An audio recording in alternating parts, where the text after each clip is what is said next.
Selamat datang di RSUD Provinsi Sumatera Selatan.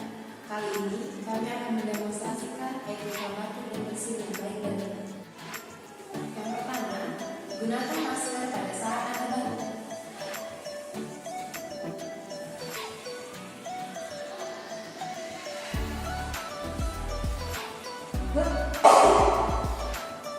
Kedua, gunakan tisu atau sapu tangan untuk menutupi mulut dan hidung Anda setiap kali Anda batuk. Lipat tisu ke bagian dalam, lalu buang ke tong sampah.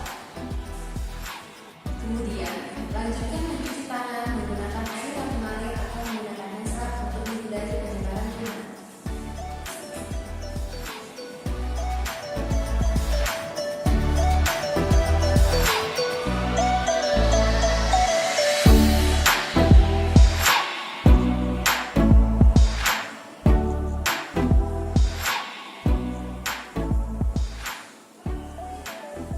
Yang ketiga, jika Anda tidak memiliki tisu atau masker, gunakan dengan baju bagian bawah Anda untuk menutupi mulut dan hidung di setiap Anda batuk. Demikianlah 3 tips etika batuk dan bersin yang baik dan benar. Semoga bermanfaat. Terima kasih.